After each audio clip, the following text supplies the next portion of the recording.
चार थी, अब चार में से अपन पहला देखेंगे एपिथेलियल टिश्यू, है ना। तो पहला अपना हेडिंग डाल दीजिए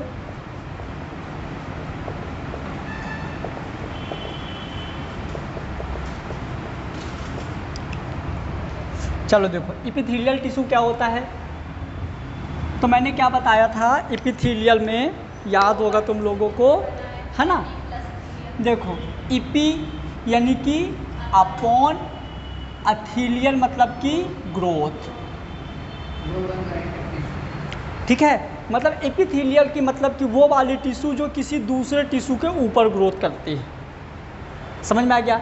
मैंने बोला हमारी बॉडी के सबसे ऊपर की जो कवरिंग होती है वो क्या होती है, एपिथेलियल। सबसे बड़ा यही है, याद रखना, ठीक है। तो अपॉन ग्रोथ, यदि किसी के ऊपर ग्रोथ करती है, जैसे मान लीजिए कि ये हो गया अपना एपिथेलियल, ये हो गया एपिथेलियम,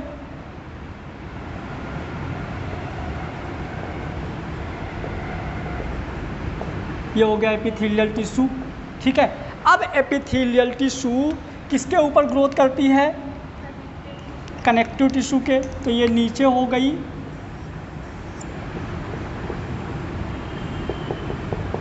ये नीचे हो गई कनेक्टिव टिश्यू, क्लियर।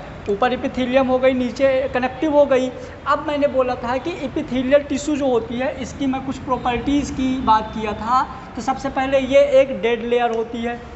कैसी होती है, पहला डेड लेयर होती है। दूसरा मैंने बताया था इसमें ब्लड वेसल्स एब्सेंट होते हैं, ठीक है।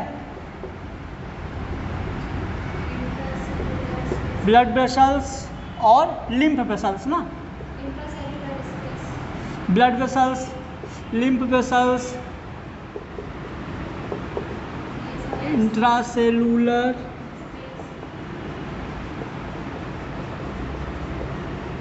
स्पेस, ये सारी चीज़ें इसके अंदर एब्सेंट होती हैं। अब देखो यदि एपिथेलियल के अंदर ब्लड वेसल्स नहीं है तो ब्लड भी एब्सेंट होगा, मतलब इसके अंदर क्या है, ब्लड भी एब्सेंट है। और यदि ब्लड एब्सेंट नहीं है मतलब इसको न्यूट्रिशन नहीं मिलेगा। क्या नहीं मिलेगा, न्यूट्रिशन नहीं मिलेगा। और यदि न्यूट्रिशन नहीं मिलेगा तो ग्रोथ कैसे करेगी,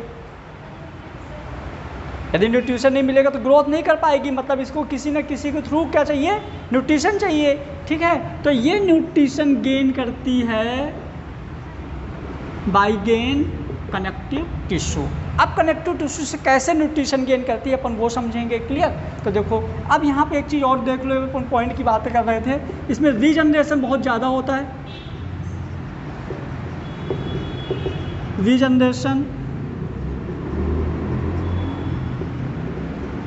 कैपेसिटी इसमें होती है।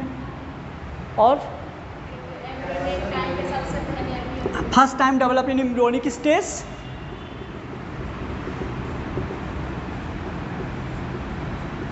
First time developed in embryonic stage. ये एम्ब्रियोनिक स्टेज में सबसे पहले डेवलप होती है कौन सी, एपिथेलियम टिश्यू, क्लियर। अब चलो इसके बाद इसके फादर कौन से थे, रुइस, RA फादर कौन थे, ये इनके एपिथेलियल टिश्यू के बारे में जिनने बताया था वो उनके फादर थे। तो इतने पॉइंट नॉर्मल अपने को एपिथेलियम के बारे में पता करना है। अब एपिथेलियम के लिए थोड़ा सा अपने को न्यूट्रिशन वाले पॉइंट को हाईलाइट करना है। मतलब ये न्यूट्रिशन गेन करता है किससे, कनेक्टिव टिश्यू से। किससे न्यूट्रिशन गेन करेगा, तो अब अपन देखते हैं कि ये एपिथेलियम, मतलब एपी यानी कि होता है अपॉन, थीलियो यानी ग्रोथ। तो ये किसके ऊपर ग्रोथ करती है, तो ये ग्रोथ करती है एपिथेलियम के ऊपर। और इन दोनों के बीच में एक पतली सी लेयर होती है जिसको हम बोलते हैं बेसमेंट मेम्ब्रेन। वो लेयर कैसे बनती है तो पहले वो समझो। जैसे मान लो ये एपिथेलियम है, एपिथेलियम है, एपिथेलियम कनेक्टिव टिश्यू क्या होता है, नीचे कुछ मटेरियल सिक्रीट करता है ना। एपिथेलियम टिश्यू नीचे कुछ मटेरियल सिक्रीट करता है और यहाँ से कनेक्टिव टिश्यू भी कुछ अपने ऊपर मटेरियल सिक्रीट करता है। जो एपिथेलियम अपने नीचे मटेरियल सिक्रीट करता है इसको हम क्या बोलते हैं, बेसल लेमाइना, और जो कनेक्टिव टिश्यू ऊपर मटेरियल सिक्रीट करता है उसको हम क्या बोलते हैं, फाइब्रस लेमाइना। अब ये दोनों आपस में, इन दोनों को आपस में हम एक साथ क्या बोलते हैं, बेसमेंट मेम्ब्रेन। क्या बोलते हैं उनको आपस में एक साथ, बेसमेंट मेम्ब्रेन। अब याद रखिए जो नीट में आता है बहुत बार कि जो बेसल लेमाइना होता है ये किस चीज़ का बना होता है, तो बेसल लेमाइना बना होता है ग्लाइकोप्रोटीन, और फाइब्रस लेमाइना किस चीज़ का बना होता है, म्यूकोपॉलीसेकेराइड, म्यूकोपॉलीसेकेराइड। और जो म्यूकोपॉलीसेकेराइड होता है ये 2 अमीनो एसिड्स इसमें होते हैं, ठीक है। ये 2 चीज़ों का बना होता है, एक बना होता है NAG और GANAG। मतलब NAG मतलब हो जाएगा N एसिटाइल ग्लूकोसामाइन, ये हो जाएगा NAG, और ग्लूकोरोनिक एसिड, ये भी अमीनो एसिड ही है, ये होता है GA। केमिकल्स होते हैं ना अमीनो एसिड से, है ना। अब देखो ये भी बहुत बार नीट में पूछा गया है असल में। तो सबसे पहले देखो, अब जैसे मैंने बोला कि अपना हाथ है, सबसे बाहर की लेयर क्या है, एपिडर्मिस। बाहर की लेयर क्या है, एपिडर्मिस। एपिडर्मिस की जो बाहर की लेयर है वो डेड लेयर है, तो इसको खाना खाने के लिए इसके जस्ट नीचे है कनेक्टिव टिश्यू। अब एपिडर्मिस और कनेक्टिव टिश्यू के बीच में एक और लेयर होती है जिसको हम क्या बोलते हैं, बेसमेंट मेम्ब्रेन। अब बेसमेंट मेम्ब्रेन बहुत थिन लेयर होती है, एकदम ट्रांसपेरेंट थिन लेयर होती है। अब ये ट्रांसपेरेंट थिन लेयर मतलब आप अंदाज़ा करिए कि जैसे फेविकोल का डब्बा, फेविकोल के डब्बे में आपने ऐसे हाथ डाल दिया, हाथ को निकाल लो, फेविकोल चारों साइड से लग गया, वो सारे के सारे ये केमिकल्स हैं, ठीक है। उसके बाद इसको सूख जाने दो। जब फेविकोल सूख जाता तो कैसे दिखता है, वाइट वाइट ट्रांसपेरेंट थैली टाइप में, पन्नी टाइप दिखने लगता है ना। तो सेम टू सेम वो बेसमेंट मेम्ब्रेन होती है। बहुत बार नीट में आता है कि जो बेसमेंट मेम्ब्रेन होती है उसमें 2 लेयर होती हैं। एपिथेलियल साइड वाली लेयर जो एपिथेलियम सिक्रीट करते हैं उसको हम बोलते हैं बेसल लेमाइना, जो कि ग्लाइकोप्रोटीन की बनी होती है।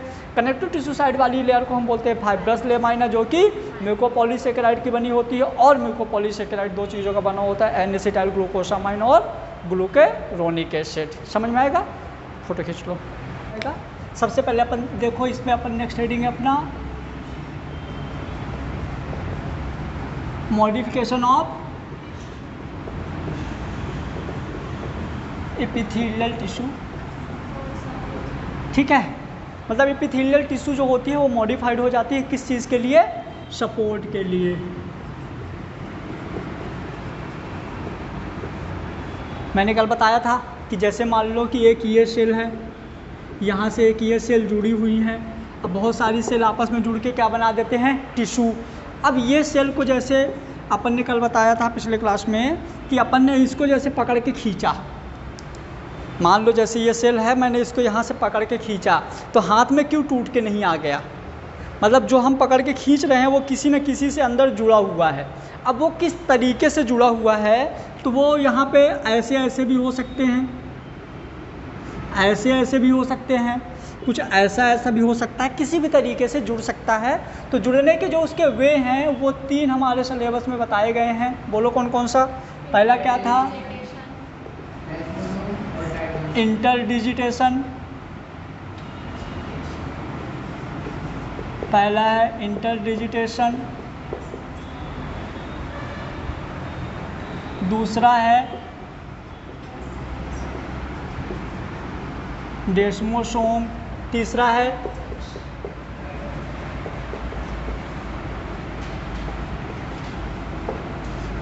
टाई जंक्शन, है ना।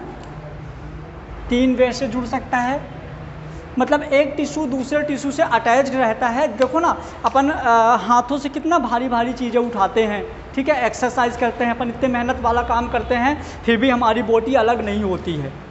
क्लियर? चलो ठीक है, चलो हड्डी वाली बात अपन छोड़ दो। बचपन में कई बार हुआ ना, अपन जब खेलते हैं तो पकड़ के कान मुड़ेल दिए या ऐसे पकड़ के पेट ऐसे, तो भी तो कहाँ चमड़ी बाहर आती है पेट की, नहीं आई।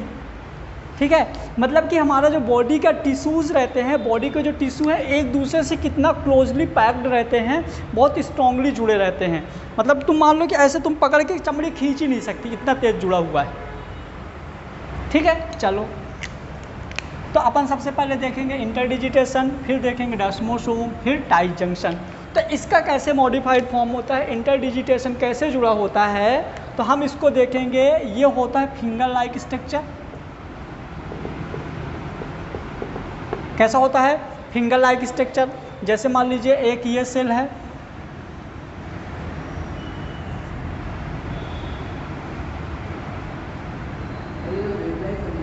फिंगर है थोड़ा बड़ा है ना, मैं छोटा कर दिया, और बड़ा कर दूँ।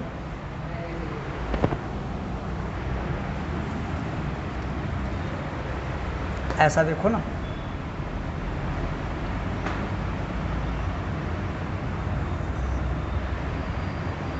ये एक सेल हो गई इधर की, है ना, एक सेल ये हो गई इधर की,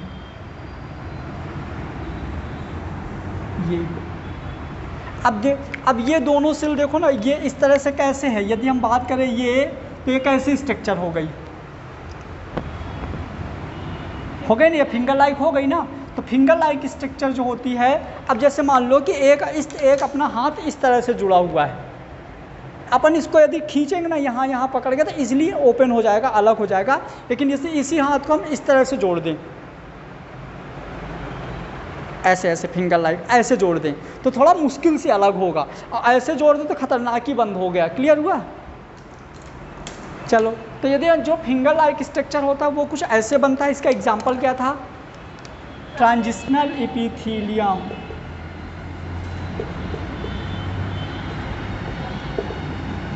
इसका एग्जाम्पल था ट्रांजिशनल एपिथेलियम। अब यदि हम बात करें डेस्मोसोम, डेस्मोसोम का एक और नाम था मैकुला एधेरेंस। याद है? क्यों रिवीजन करके क्यों नहीं आई? हैं? इंटरडिजिटेशन याद हो गया? नाम याद हुआ कि नहीं? बोलो एक बार। फिंगर लाइक स्ट्रक्चर, मतलब देखो डेस्मोसोम को कुछ ऐसा स्ट्रक्चर था।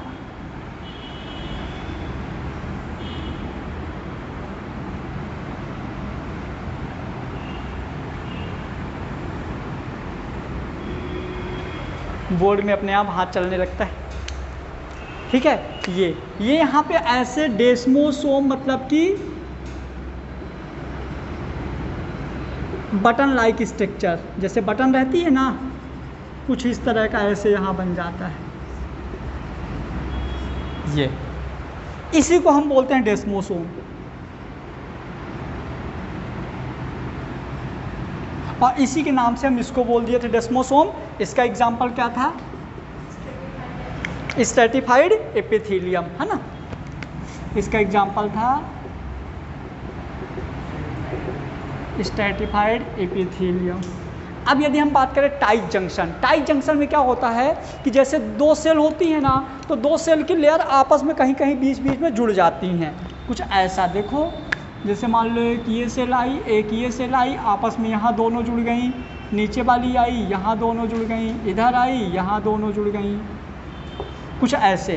तो जैसे बीच बीच में जुड़ गई ना, तो इस तरह की स्ट्रक्चर को हम बोल देते हैं टाइट जंक्शन। अब इनमें हम कंपेयर करेंगे, जैसे कुछ जगह की होती हैं जो मतलब थोड़ा कमज़ोर होती हैं, कुछ जगह की ज़्यादा मजबूत होती हैं। तो इसका एग्जांपल क्या था? Columnar epithelium.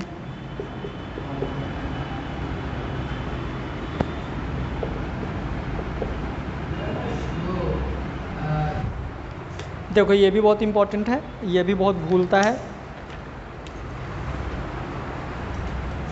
अब अपनी जो एपिथेलियल है, जो अपनी एपिथेलियम है ना, एपिथेलियम सेल जो है, एपिथेलियल सेल वो मॉडिफाइड हो जाती है, और मॉडिफाइड होकर तीन स्ट्रक्चर बनाती है। एक बनाती है माइक्रोबिलाई, दूसरा सीलिया और तीसरा स्टेरियोसेलिया। समझना, जैसे मान लो ये एक सेल है, ये क्या है? सेल है, और ये सेल मॉडिफाइड हो गई कुछ ऐसी।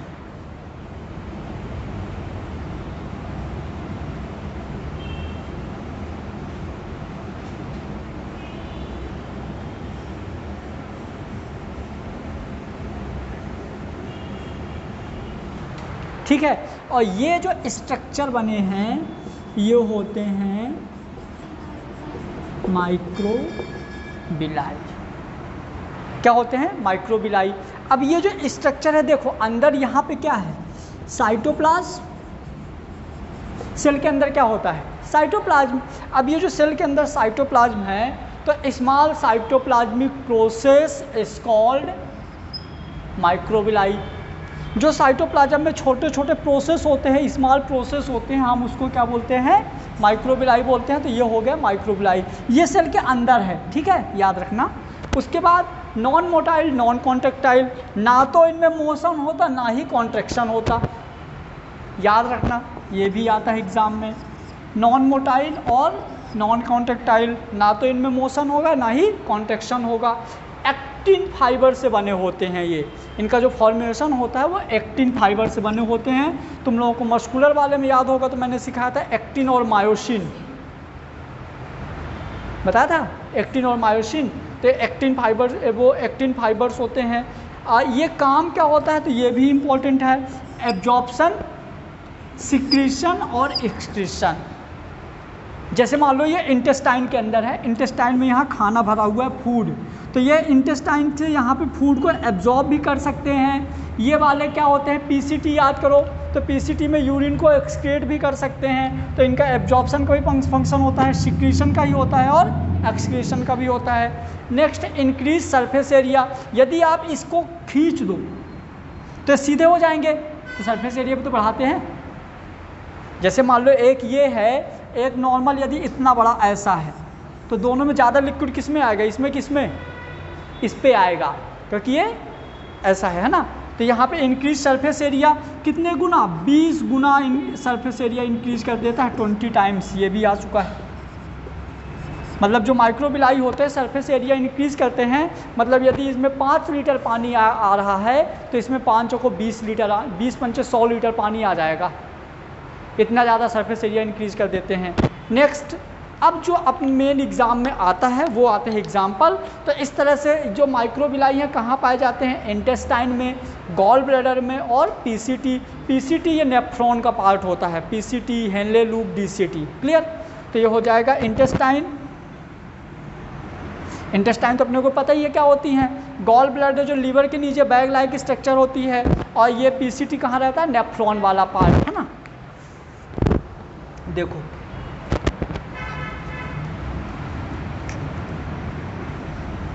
मतलब कि इंटेस्टाइन, ये देखो ऐसे ऐसे पार्ट जो होती है वो क्या होती है? इंटेस्टाइन। डायग्राम बनाए रहोगे तो याद रहेगा। ठीक है, इंटेस्टाइन के बाद ये क्या होता है? अपना लीवर।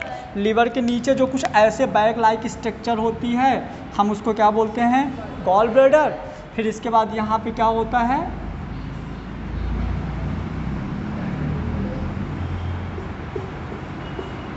ये, तो ये वाला पार्ट हो गया पीसीटी, ये हेनले लूप, ये डीसीटी। तो इस वाले पार्ट में, है ना। तो ये मतलब कि नंबर 1 इंटेस्टाइन वाले पार्ट में, नंबर 2 गॉल ब्लैडर वाले पार्ट में, नंबर 3 पीसीटी वाले पार्ट में। इन 3 जगह क्या पाया जाता है? माइक्रोबिलाई। नॉन मोटाइल नॉन कॉन्ट्रेक्टाइल होता है, एब्जॉर्प्शन, सिक्रीशन और एक्सक्रीशन करता है। अपने को मेन याद रखना है एग्जाम्पल, इसलिए मैंने डायग्राम भी बना दिया यहीं का यहीं, अपने को याद रह जाएगा। क्लियर? अब आ जाओ सीलिया। तो ये हो गया देखो स्टीरियोसीलिया। अब हमारा सीलिया लॉन्ग रोड लाइक स्ट्रक्चर, मतलब ये ऐसे होते हैं लंबे। अब मैं यहीं पे बना देता हूँ, इस वाले सेल को मैंने यहाँ से काट लिया, मान लो साहब मैंने इस वाले सेल को यहाँ से काट लिया। जैसे मैंने सेल को यहाँ से काटा तो ये कुछ ऐसे बन गए।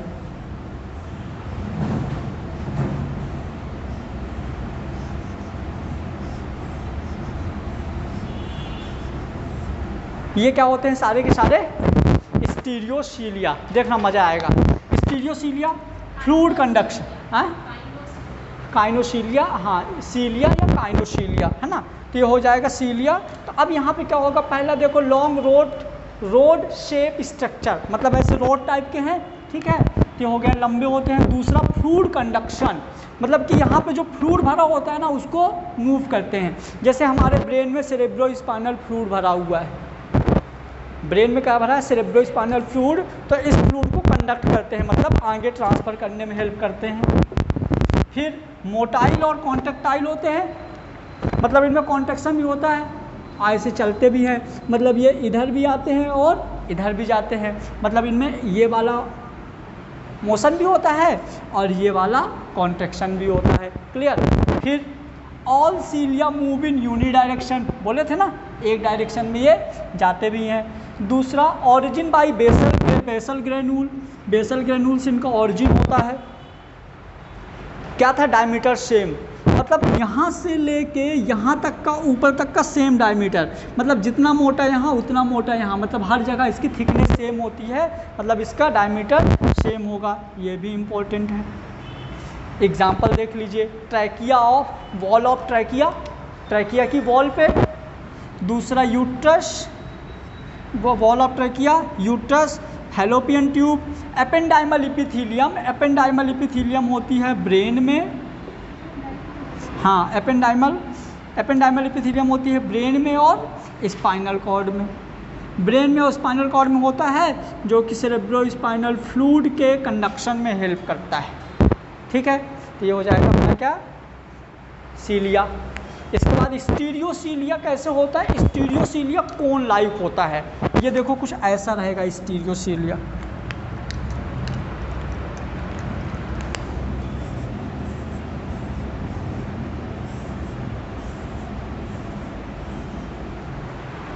बन गए कोन लाइक स्ट्रक्चर, ठीक है। तो पहला ये भी साइटोप्लाज्मिक प्रोसेस होता है, स्टीरियोसीलिया भी साइटोप्लाज्मिक प्रोसेस ही है। ये नॉन मोटाइल नॉन कॉन्ट्रैक्टाइल, याद रखना, ये और ये स्टीरियोसीलिया और माइक्रोबिलाई जिसके नाम ज़्यादा बड़े हैं वो नॉन मोटाइल नॉन कॉन्ट्रैक्टाइल होंगे, याद रखना, एग्जाम में आता है। दूसरा लॉन्ग है ना, कोन शेप, सॉरी, ये कैसे रहेंगे, कोन शेप रहेंगे, कोन शेप रहेंगे। सेल मेम्ब्रेन थिक, हार्ड और इम्परमेबल होती है। इसकी जो सेल मेम्ब्रेन होती है, ये जो वॉल होती है ये, ठीक है, इसकी जो वॉल होती है कैसी होती है, थिक, हार्ड और इम्परमेबल, ठीक है, मोटी, हार्ड और इम्परमेबल। इंक्रीज सरफेस एरिया, ये भी सरफेस एरिया इंक्रीज करता है। ये कहाँ पाया जाता है, एपिडिडाइमिस और वॉस डिफरेंशिया, ये दोनों मेल वाले पार्ट हैं, याद होगा तो। कहाँ वाले पार्ट हैं, मेल वाले पार्ट। फ्लूइड यहाँ से ट्रांसफ़र यहाँ नहीं होगा, यहाँ से यहाँ नहीं होगा, ठीक है। एक बार और सुनो, जो अपना ये था क्या बोलते हैं, मॉडिफिकेशन ऑफ इपिथीलियल था। इपिथीलियल की जो लेयर मॉडिफाइड होती हैं, तो एक बनाता है माइक्रोबिलाई, एक बनाता है सीलिया, एक बनाता है स्टीरियोसीलिया। माइक्रोबिलाई जो होते हैं तो कैसे होते हैं, स्मॉल साइटोप्लाज्मिक प्रोसेस होते हैं जो कि नॉन मोटाइल और नॉन कॉन्ट्रैक्टाइल होते हैं, सरफेस एरिया को इंक्रीज करते हैं। एग्जांपल होता है इंटेस्टाइन, गॉल ब्लैडर, पीसीटी। हाँ, एक्टिन फाइबर बना होगा, है ना, एक्टिन फाइबर से, ये हो गया इसके एग्जांपल। फिर यदि हम सीलिया की बात करें तो सीलिया हमारा लॉन्ग साइटोप्लाज्मिक प्रोसेस होता है जिसका डायमीटर सेम होता है हर जगह, जितना ऊपर था उतना ही नीचे रहेगा, और ये यूनी डायरेक्शन में मूव करते हैं, एक ही डायरेक्शन मूव करते हैं, डायमीटर सेम होगा, कंडक्शन करेंगे। एग्जाम्पल हो जाएगा क्या इसका, वॉल ऑफ ट्रैकिया और वॉल ऑफ यूट्रस, मतलब ऐसी चीज़ देखो जहाँ किसी न किसी का मूवमेंट होता है। तो वॉल ऑफ ट्रैकिया में हवा और खाने का, यूट्रस में बच्चे का, ठीक है। उसके बाद फिर यदि फैलोपियन ट्यूब, और फैलोपियन ट्यूब के बाद ब्रेन और स्पाइनल कॉर्ड में सेरेब्रोस्पाइनल फ्लूइड का। फिर इसके बाद आ जाओ कहाँ, स्टीरियोसीलिया। तो स्टीरियोसीलिया में क्या हो जाएगा, बोलो,